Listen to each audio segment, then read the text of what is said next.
final score, Cambridge United 2, Wrexham 2. I marked Griffiths from Wrexham AFC, and I was that a hugely disappointing evening?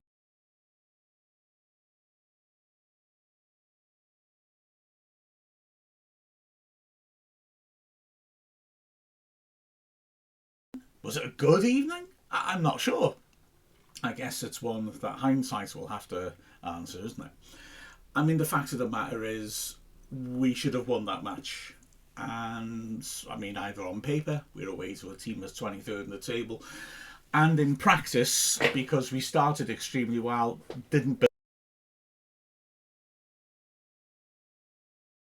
Lots to be frustrated about, but it's got to be said, Cambridge, under Neil Harris, who came in mid-February, haven't lost a game by a margin of more than one goal. They are losing matches, but they are competitive and weren't beaten in their last two games, which they drew. Whereas Wycombe are home to Shrewsbury, who are bottom and are losing games hand over fist and are losing games by more than a one-goal margin, and they fail to win as well. So both the top two, I think, will have to be very disappointed that we didn't take advantage of games against sides at the other extreme of the table. But I think Wycombe's drop point is worse than ours. So ironically, we're in, I think, a slightly better position than we were before the match. Admittedly, Charlton and Stockport won, allows them to catch us up, which is not good, but I can't help feeling if we're going to drop enough points for one of them to catch us, then we're not going to finish second anyway. So my mind is more on Wycombe at the moment, or well, should I say more on ourselves. Anyway, this game, well, unchanged side again after the impressive controlled win at Exeter, and it was a similar start. We started superbly, we're ahead by the 4th minute, and we could have been ahead before then as well. Longman sweeping in a good ball to the far post. It's headed partly clear. Smith drilling a shot in from the edge of the box through a crowded area, and Cambridge goalkeeper Nathan Bishop, the guy who injured Mullin in the States, managed to get to his left and sort of shovel it out, scoop it out. It was an uncomfortable save. Watts just beat Rodriguez to the rebound, or it would have been 1-0. Within a minute it was, because Wrexham's pressure continued. James putting the ball into the box, and it was headed away by Brophy as far as Dobson, who took a touch 25 yards out, drove the ball through the crowd perfectly into the corner. No footwork from Bishop, and he couldn't get across to it. Dobson had scored his first league goal for Wrexham, his first away goal since he scored at Cray Wanderers in the early rounds of the FA Cup last season for Charlton. And Wrexham had the lead, and we looked comfortable. We drew 2-2, of course, with Cambridge at the racecourse earlier this season, and Cambridge was surprisingly good, really impressive. And although their equaliser a penalty in the last minute, I wouldn't begrudge them a point for a moment. This didn't look like the same Cambridge. They didn't seem to have an awful lot to them, and we were in control, which is what made our loss of control frustrating. Just after the quarter-hour mark, there was another opportunity. O'Connell pinging a great ball from the back, looking for Sam Smith, who got free of the last defender. Bishop, like I say, remember what he did to Mullin? Comes charging out of his box and just beats Smith to it with a header. Yeah, I had a fearful moment then, to be honest with you. A couple of minutes later, he jumps and punches one of his own centre-backs on the back of the head. You wouldn't want to be in and around the box with that guy. But they survive. We then, after half an hour, had an escape of our own. It was an error as we were going forwards. Rodriguez tried to pick out a teammate. It was really good feat by him, but then he gave it straight to Cambridge, and they broke away and won the corner. The corner was swung in, and Morrison, the centre-back, lost his man at the near post. Lovely flick header across the face of goal. Looked like it was a goal. Just went narrowly past the far post. Cambridge had to shout for a penalty as well. Dobson was marking Gibbons, and, well, did Dobson pull him back? Possibly. It wasn't a big pull of the shirt, but it was a pull of the shirt, so I think the referee is entitled to give it if he really wants to. We went back up the other end, mind, and put some pressure on. Admittedly, it was pressure that, again, the Cambridge keeper created. Dobson launching the ball back into a crowded area. Bishop comes out and just totally misjudges it, collides with his centre-back, but he's already overrun the ball and he's stretching back behind his head to try and catch it. For a moment, it looks like Cleworth's been handed a sitter, but it just bounces away awkwardly for him. It's difficult to control. He can get a touch to it, but he can't bring it under full control. And Stevenson does really well to get back between Cleworth and the ball and protect it so that Bishop can come across and grab hold of it.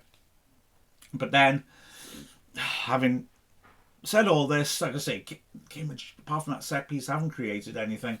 They've got back into the game more. We're starting to drop off and protect our lead, maybe with a half an eye to the break. And it would have been great if we'd got in ahead, because as we saw afterwards, Phil Parkinson wasn't happy at the team sitting on the lead. He wanted them to get that intensity back, and with 5 minutes before the break, we concede a goal. Although there is an element of controversy to it, because Ryan Loft goes in late and over the ball on Owen O'Connell. It's a bad tackle. He gets booked for it. He's very lucky to get booked for it. If O'Connell had made anything of it, if we'd mobbed the ref, he might well have not given a yellow but a red. I think probably should have given a red, if I'm perfectly honest. It's a bad tackle. But O'Connell just gets back up again. The yellow's given. We don't complain. And we pay, because instantly Stokes, who was, for me, Cambridge's best player, floating around, creating off the striker, has got the ball on the right-hand side. He's surrounded by Wrexham players who've drawn him into a cul-de-sac, but he gets out of it really well, feeds it inside. Nice little return pass to him as he breaks down the right-hand side from Ballard, and Stokes whips in a fabulous cross. Bennett, the right wing back, has managed to lose his markers. He's come narrow and he's running through the centre. It looks like a simple finish. I'm not sure if he gets anything on the ball with his head, but whether he does or not, he definitely unsights Max Cleworth, who can't do anything. The ball hits his chest before he can respond. It must have hit a bone, because it's flying into the bottom left corner with a bit of pace. Okonkwo makes an excellent save to get down and push it away. Loft, who should have been sent off, this is 39 seconds after play resumed after his yellow card, has a shot from point blank range, which again Okonkwo someone manages to block. It's great keeping, but it spins out to Bennett and he's got an open goal and he scores. Cruel on Okonkwo. And if Loft had been sent off, that wouldn't have happened. We then, 2 minutes later, we respond well, and another controversial moment, a cross coming in from McLean, is deflected into the goal mouth. Two players go for it. Watts, the centre-back, is standing beyond them. The two players miss it, and it hits his hand in the box. His hand is stuck out, but he's unsighted. Which way do you cut that? 50-50. We don't get it. But 18 seconds into the second half, Cambridge do get a penalty, and I think the Watts one is more of a penalty than this one. They load the ball up into the box. Now, admittedly, Loft is a big unit. Brunt allows him to get goal side, and if he didn't allow that to happen, then there'd be no problem. But he does allow him to get goal side. Loft is scrapping, trying to bring it down. Brunt definitely had his hand on his shoulder. Does he pull him enough to knock him down? I don't think so. It was a penalty. It's a soft one for me. Like I said, I think the Watts one is more, the handball's more of a penalty than this one. But the ref gives it, and Stokes steps up very confidently and drills it inside the left post, sends Congo the wrong way. And at that point, Cambridge are ahead and get a bit of momentum going. They start carving out other opportunities. There's a spell of pressure, which, again, it's got to be said, starts off with Owen O'Connell blatantly being blocked off by Loft, so he can't win a header. He's almost knocked off his feet.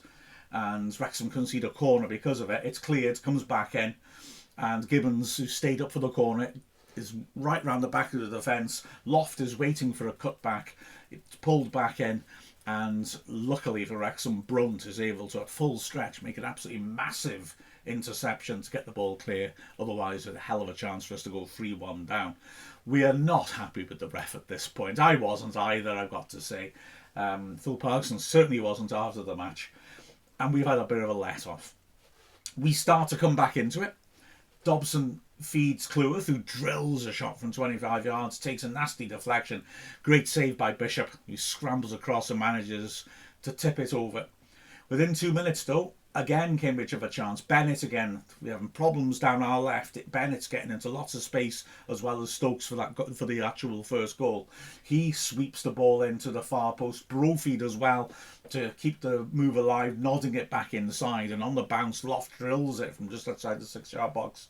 It hits a body in the goalmouth. Not sure if it was Brunt or one of Loft's teammates. It was heading goal bound, and it ricochets behind. The ref gives a corner. Wrexham survives that though, and within 3 minutes of Loft's chance, we are level. And this is there's a lot of quality about this goal. Longman on the right-hand side, whipping it across with terrific shape. Smith getting right behind it. Terrific header from about 10 yards out, back the direction it came. Keeper's got no chance. The moment it leaves Smith's head, you know it's a goal. And at that point, we're looking confident. We've got over half an hour left, and you thought, okay, we've made any weather of this, but you feel at that point, okay, but now we're going to go and run away with it. But we don't. Cambridge have an opportunity from another from a long throw in. Morrison flicks it on. It looks like a Wrexham player gets pushed to the ground in the middle of the area, but it's not given. And as the loose ball bounces on, Morrison's managed to double round and charge after it. Okonkwo has to be really quick and alert to get out and grab the ball at Morrison's feet.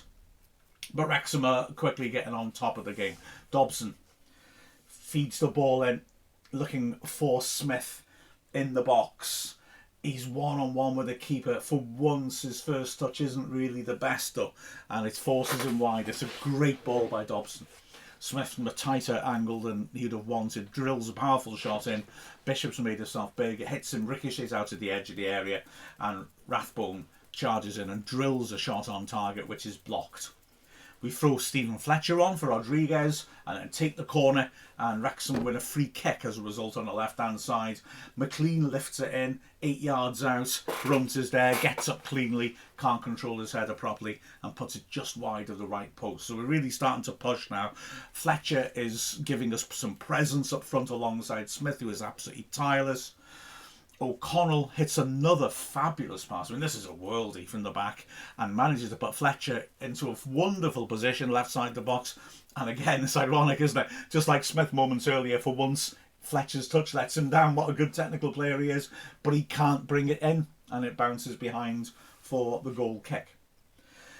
A lovely move sets up another opportunity for Wrexham. Dobson working a really neat run to with Cleworth down the right hand side, feeding it inside for Fletcher, who looks to just chop past his man and succeeds, and then tries to play Smith in one-on-one. Big interception before the ball can reach Smith, with the keeper advancing. We make a double change with 30 minutes left. Elliot Lee on for Ollie Rathbone, and Ryan Barnett on for James McLean. Longman switching to the left-hand side as we really try to go for it. Actually, we don't make that many chances straight away after the change. And Cambridge have a chance 3 minutes. I beg your pardon. Scrap that.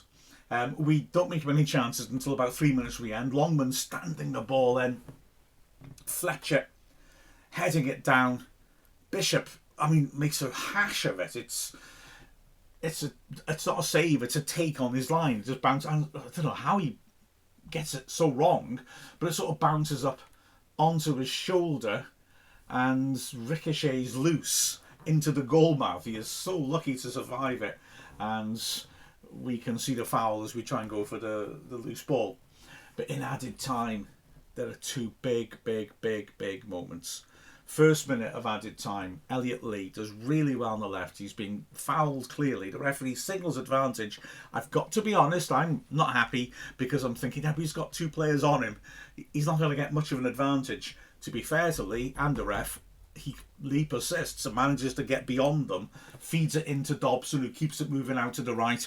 Barnett with a great pull back to the edge of the box, and Elliott Lee's got a fabulous chance, 15 yards out, but he's managed to get into the box. There's nobody there. He's on his own. He's got some players for him in goal, but it's a hell of a chance, and he just takes it first time and skies it. So frustrating for Lee. You know, it's the sort of situation he's desperate to be in. A great chance, but yeah, he just puts it way over the bar. And then, of course, the controversial moment, essentially the last kick of the game, because once the ball is there, there's just a keeper kicking it and the game's over. A corner on the right hand side, it's swept into the far post. O'Connell gets a brilliantly terrific header, scores. He runs behind the goal. There's a big gap behind the goal with his arms aloft celebrating, but the referee's blown his whistle. Now, I must admit, at the time, I thought it was for shirt pulling, and I was furious because I'm thinking, you know, there's been a lot of shirt pulling. I mean, either way, and Cambridge really were grappling with us. He goes in, he warns people, and then doesn't do anything, and then he's disallowed that. But actually, to be fair to the ref, it's not for shirt pulling. It's because the corner's gone out before coming back in again. So, okay, fair enough. Linesman's in the position to see it. Fair play. Very frustrating, but all right. But a frustrating game for Wrexham. Afterwards, Phil Parkinson complained about the referee's lack of action on Bishop's time wasting, which I would agree with. There was a lot of time spent with the ball in the keeper's hands, and the refs seemed to have no interest at all in either hurrying him up or adding more time on. 4 minutes was a bare minimum, I thought, to put on in the second half. And there were quite a few funny decisions that went against us, I've got to admit. Not least Max Cleworth's bizarre yellow card, which, as far as I can see, it's just Wrexham running back into it. We're running back into our own half. Cleworth's just running back into position. A Cambridge player also is. Neither of them are looking to interfere with each other, but the Cambridge player runs across Cleworth's path and they collide. The Cambridge player falls over. Cleworth continues, just doesn't pay any attention to it, just keeps running back into position. He's focused on doing that. The ref blows up, gives a free kick, and I'm thinking, that's not a free kick. And bucks Cleworth, whose look of astonishment spoke for all of us, I've got to say. Smith's yellow card, that was fair enough. Although he was getting fouled a lot. I mean, I've got to say, the other thing about the ref I was unhappy about was that our centre forwards took a lot of physical battering. They got a lot of free kicks from fouls on them from behind, but there were no yellow cards to the centre backs, which I found bemusing, to say the least. Anyway, hey ho, let's move on. Have a look at other performances where Okonkwo was very good, made some good stops when needed, was dominant in the air, is absolutely spot on. Got one terrific early kick out, which nearly put Smith clear on the goalkeeper. And yes, I mean, Okonkwo, you feel he's entering his imperial stage, don't you? He looks so good at the moment. The three centre-backs, well, Cambridge had asked questions of us, and they all did well, pretty much. I mean, Brunt will be frustrated at the penalty, I think. Not only because of the decision, but because, like I said, Loft, who wasn't very mobile, was able to muscle him away and get goal side of him. So that was a frustration. O'Connell was winning a lot again in the air and playing good progressive passes. Cleworth again was able to get forwards and look solid defensively despite that strange yellow card he picked up. The wing-backs, Longman I thought was good, although I think he'd have liked to get more crosses in, if I'm honest. He switched to the left, like I said, when McLean came off. He looked lively on both flanks. It's a glorious assist for the Smith header. But maybe, well, you wish he could have gambled a little bit more and trying to beat the fullback to get balls in. But he had a good game. McLean, as always, worked hard. But they were starting to get in down that flank and we were losing our shape a bit. And he wasn't really able to get into crossing positions that much. And so Barnett came on for him. Barnett was lively and in the 30 minutes he had, got a couple of nice crosses in and also that good pullback, which Lee will be frustrated he didn't finish. In the centre of midfield, another good shift by Rathbone again. He was constantly battling away. I think it was just to try and get the creativity of Leon that he was taken off. And because Dobson, the other option to take off in midfield, I suppose, had a good game. In fact, I'd go man of the match of Dobson. Scored, but beyond that, some of his progressive passing was very good. Played a couple of really nice passes into the box. We were unlucky not to profit from them as well. Matty James, who's seen the two of them again, was strong, good use of the ball, and showed character in the midfield, trying to regulate play, control things. Yeah, the usual things I say about him. When Lee came on, of course, he was lively and he did all right, except sadly he missed that opportunity, which obviously he'd be so frustrated by. Jay Rodriguez had quite a quietish game, had a couple of nice touches. He again tried that instant ping out to the right hand side, which I love seeing him do.